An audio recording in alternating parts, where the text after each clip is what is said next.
Hello friends, in this week we will look at a bit about mass balance conceptualization and some methods to calculate concentrations of pollutants within an indoor environment. So why is it important? We have had a look of sources of indoor air pollution so far, and we have some sense of what are the pathways of transfer to indoor air pollution or pathways of production, and then maybe outflows. To be better able to understand these processes, so for example emissions within the indoor environment, then deposition within the indoor environment, losses due to reactions or oxidation, basically chemical destruction, then inflows and outflows, so pollutant coming in, pollutant going out of the indoor room, for example through doors and windows.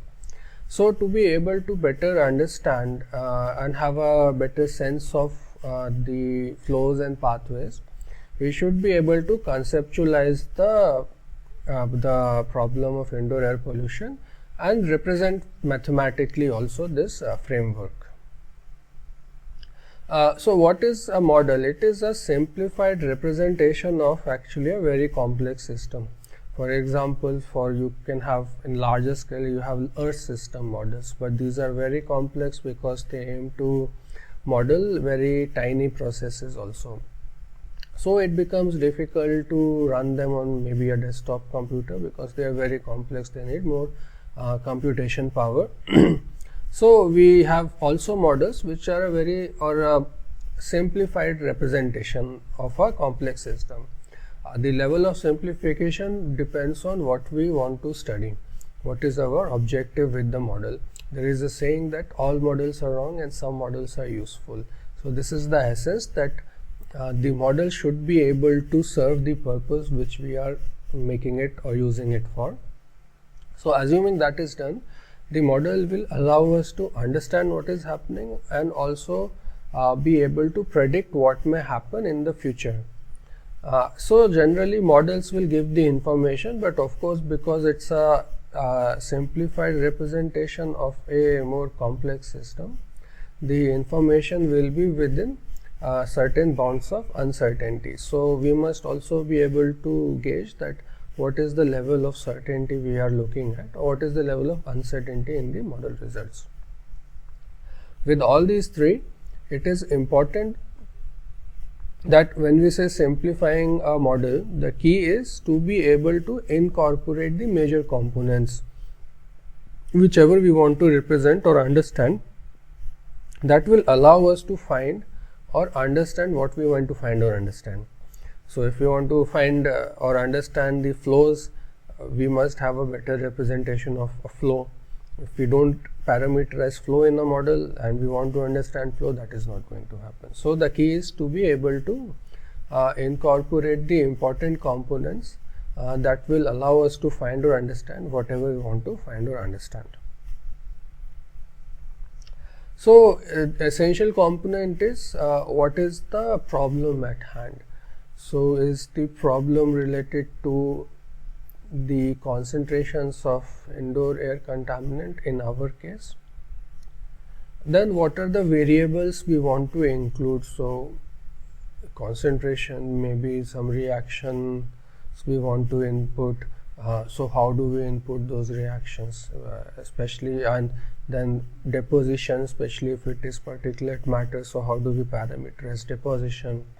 And how do these parameters interact with each other? Maybe some reactions are driven by sunlight, so we need some sunlight component in the model, representation of sunlight, and then some representation of reaction of the chemical with the sunlight.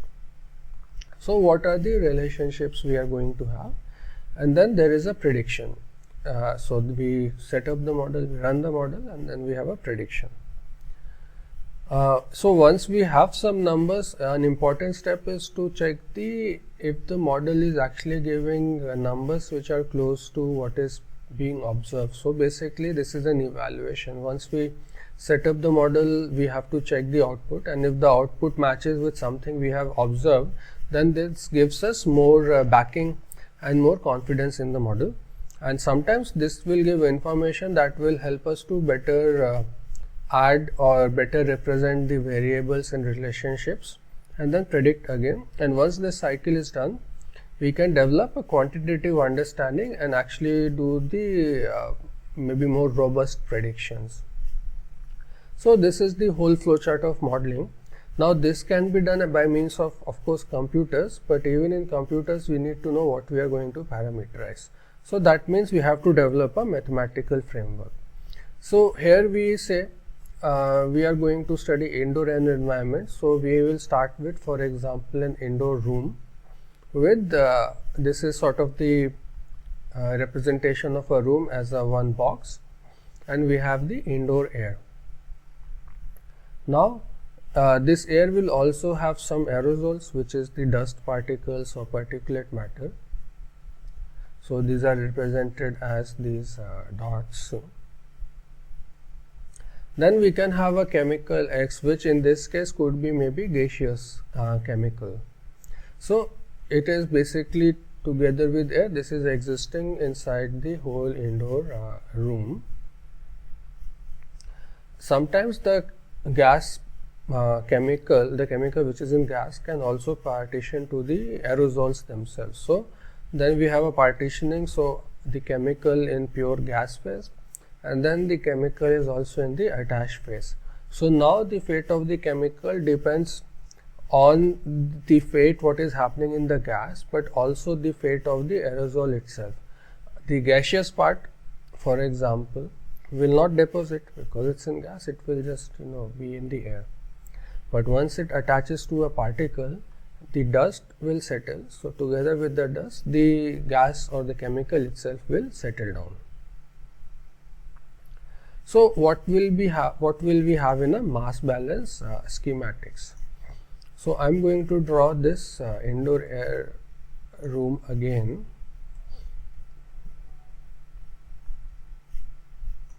So this is the room. Now in this room we will have for example, we have doors and windows. So we will have some mass of chemical coming in. So we will say flow, F in. So we are going to say mass per unit time, so can be kilograms per day or milligrams per day. So for now I am going to make it kilograms per day. So now the chemical has arrived inside. Now within the room itself we can have some emissions. So emissions I am going to put as E. So we have flow in, then we have internal emissions. Now in theory there may be chemical reactions happening which will lead to the production of the chemical itself. So I will make P as production. So there are three possible pathways which will add the chemical to the indoor air. So flow inside, the emissions, and the production within the indoor room. So now these will add the chemical to the indoor room. How can it be removed? So it can be removed by deposition.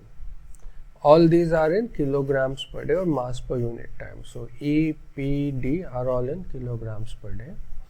So it is removed by deposition.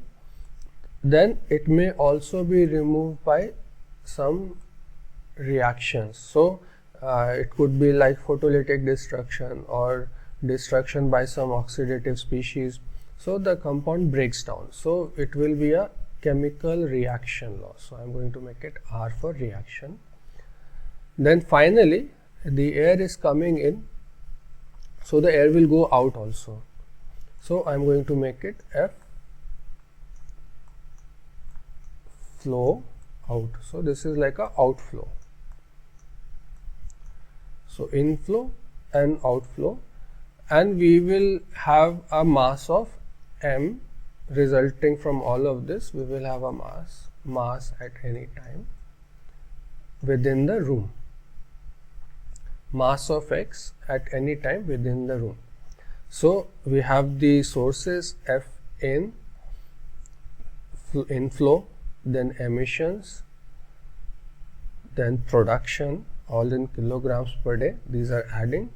Then we have deposition, reactive loss, and outflow, which are removing, and these are also in all in kg per day, and all these lead to a mass of the X in the room, and this will be in the units of kilograms.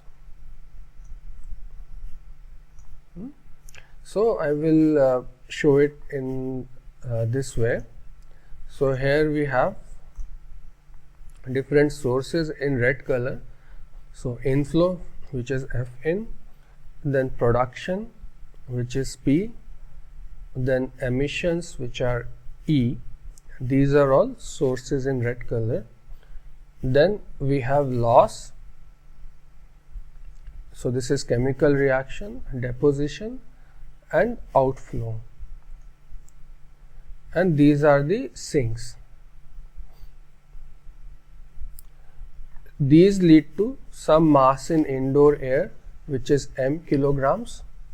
So all these processes, F in, P, L or R, we will use the term for better differentiation between loss and chemical reactions, emissions, deposition, these are all in mass per unit time, inflow, outflow.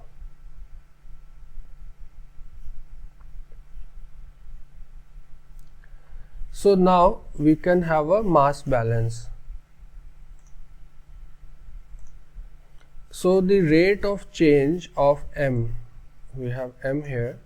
So the rate of change of mass within the system, so dm by dt will be equal to how much of the compound. So this dm by dt would be basically, if you remember the units, this will be kilograms for m and day for time. This will be a result of how much is added, sources, so inflow, emissions and production, and then sinks that will remove the m, so that would be deposition, here we have written loss, and outflow. So we can write algebraically dm by dt is equal to E plus production plus inflow minus chemical reaction loss minus deposition to the floor or to the walls minus F out, which will be the outflow.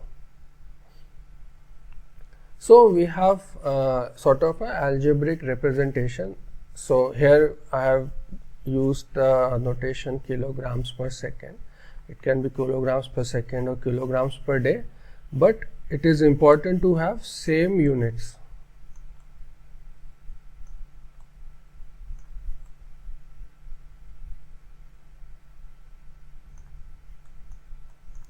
In left hand side and right hand side. So this is our LHS, left hand side. This is our RHS, right hand side. So if this is kg per second, we have to make sure all the emissions P, F in, they are in kg per second. If this is in kg per day, then we have to make sure all E, P, F in, L, D, F, they are all in kg per day. So both should have the same units in the left hand and the right hand side. Now if actually we are interested in the chemical concentration, so what is C? Mass would be, mass of chemical within the room would be concentrations multiplied by the volume of the room. So here the concentration is in kilogram per meter cube and the volume is in meter cube. So the concentration, So kilogram per meter cube multiplied by meter cube will give us the mass of chemical within the room. Okay, and the derivation is the same. dm by dt equal to E plus P plus F in minus L minus D minus F out, and all of this will lead to a mass of chemical at any time t, which will be a function of concentration at any time t. So if we were to write it in time terms, we will have m at t equal to C at t multiplied by volume. Volume is constant.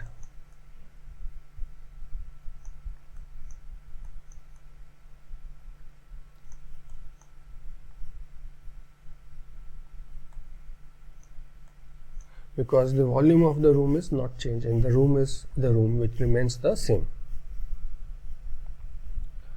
So then there is a concept of steady state. So here we have had mass at time t and C at time t. So mass at any time t is given as C at any time t by V. Now at steady state, basically the mass and concentration will now remain constant. So a steady state has been reached, and this happens when dm by dt equals 0. So there is no change in mass of the room, mass of chemical in the room. So dm by dt is equal to 0, which means the sources are exactly balancing out these things. So in algebra term, again we have emissions plus production plus F in inflow. So production, emissions and inflow should exactly balance out the chemical loss, deposition and the outflow, and that is when we will reach the steady state. So depending on how fast the reactions and processes are happening, this can happen almost within hours, within days, or it can take years, depending on the maybe not years in the room, but in the outside world, outdoor air, it maybe we can have years of equilibration to reach steady state. In room it can be days or hours, depending on how fast are the processes.